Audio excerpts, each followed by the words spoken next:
नमस्कार, स्वागत है आपका भीम न्यूज इंडिया में। आप देख रहे हैं भीम न्यूज इंडिया। मैं हूं आपका दोस्त विनय कुमार सिंघल।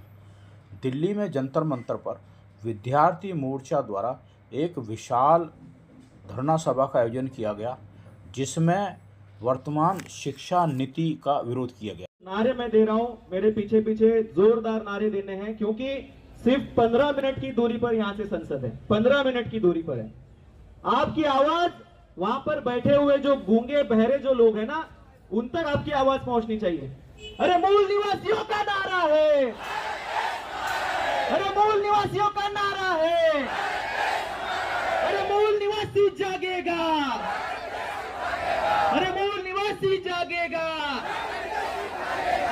धन्यवाद, धन्यवाद, बहुत बहुत धन्यवाद साथियों। आज आप लोगों का जोश देख के मुझे तो ये तसल्ली हो गई है कि नेपाल देश जैसी क्रांति करने के लायक हम हो चुके हैं। और ये जो नेपाल की क्रांति है, ये हम युवा ही करके रहेंगे। लेकिन एक फर्क है, नेपाल में जो क्रांति हुई वहां पर जैन जी लोगों ने की थी। ये भारत की क्रांति हम कैडर जी लोग करेंगे, क्योंकि हम कैडर बेस ऑर्गेनाइजेशन चलाने वाले लोग हैं। उन युवाओं ने उनके देश की संसद को ही आग लगा दी, और जो भ्रष्टाचार के सबूत संसद के अंदर पड़े हुए थे सब जल गए। तो इतने बेवकूफ तो हम लोग हैं नहीं।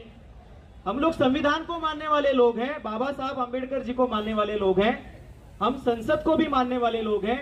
इसलिए हम लोग आंदोलन चलाएंगे, नेपाल जैसी क्रांति भी करेंगे, लेकिन संवैधानिक तरीके से करेंगे। तो साथियों,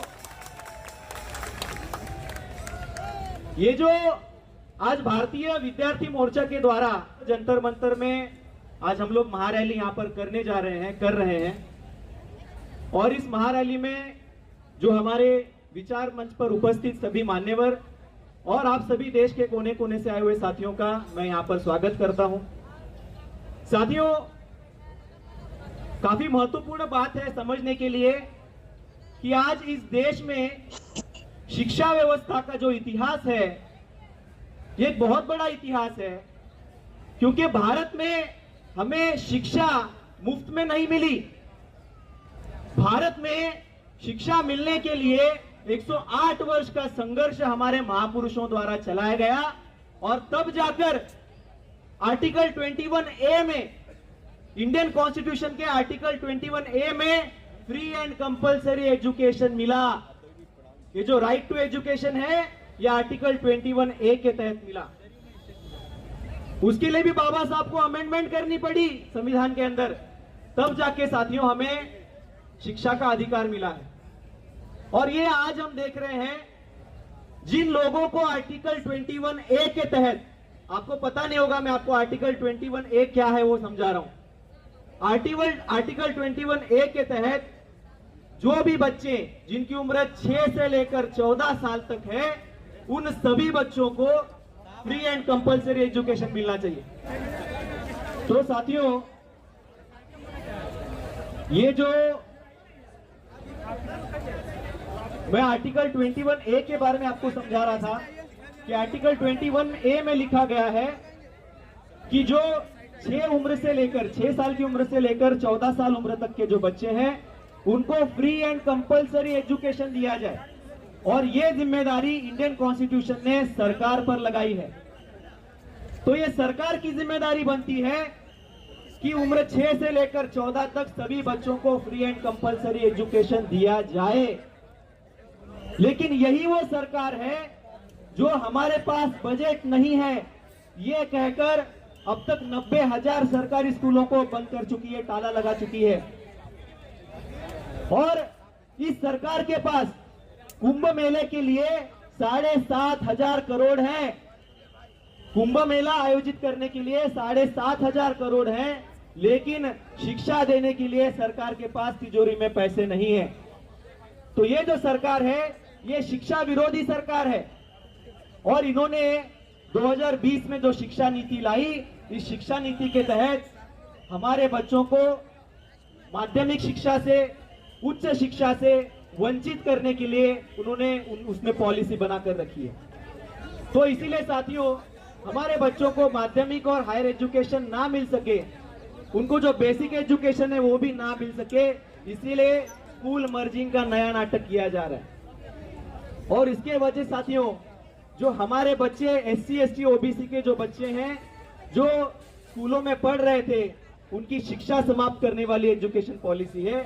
इसीलिए साथियों, एजुकेशन पॉलिसी को हमारे देश में समाप्त करने के लिए सबसे बड़ा आंदोलन चलाने की जरूरत है। और ये आगाज भारतीय विद्यार्थी मोर्चा ने किया है, और इसीलिए जंतर मंतर पर आज हम लोग हजारों लोग यहाँ पर इकट्ठा हुए हैं, ताकि आने वाले समय में ऐसी कोई भी जो गैर संवैधानिक एजुकेशन पॉलिसी है वो इस देश में दोबारा ना बन सके। तो साथियों, मैं आखिरी बात आप सभी लोगों से कहना चाहूंगा, क्योंकि समय की कमी है। मैं सिर्फ एक बात आपको कहना चाहूंगा कि आज भारत के अंदर हम लोग मोर्चे निकाल रहे हैं, हम लोग रैली निकाल रहे हैं, और 3.5% जो ब्राह्मण है वो पॉलिसियां बना रहा है। हम लोग मोर्चे निकाल रहे हैं, वो पॉलिसियां बना रहा है, वो हमारे खिलाफ में पॉलिसियां बना रहा है।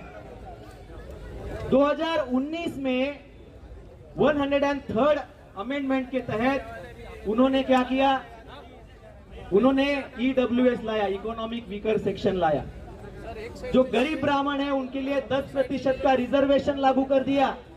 महाराष्ट्र में मराठा लोग आंदोलन चला रहे हैं आरक्षण के लिए, उनको ये लोग कहते हैं कि 50% से ज्यादा रिजर्वेशन नहीं मिल सकता, और यही लोग हैं जो 10% क्या कर रहे हैं, EWS आरक्षण लगा रहे हैं। तो आज इनकी व्यवस्था है, आज वो सत्ता में बैठे हैं, इसलिए आज वो लोग जो चाहे वो कर सकते हैं।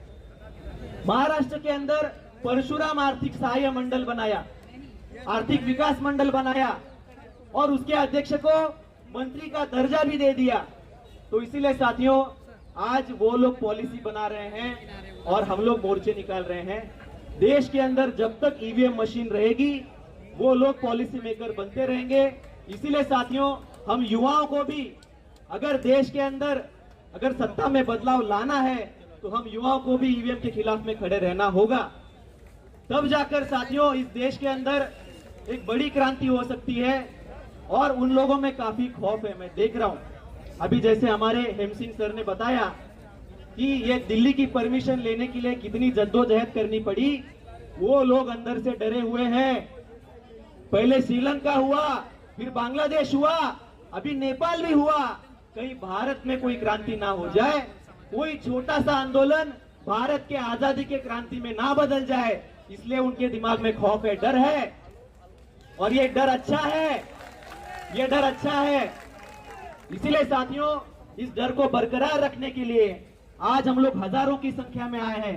6 महीने में और तैयारी करेंगे, और लाखों की तैयारी में, लाखों के संख्या में यहाँ पर जंतर मंतर पर आएंगे।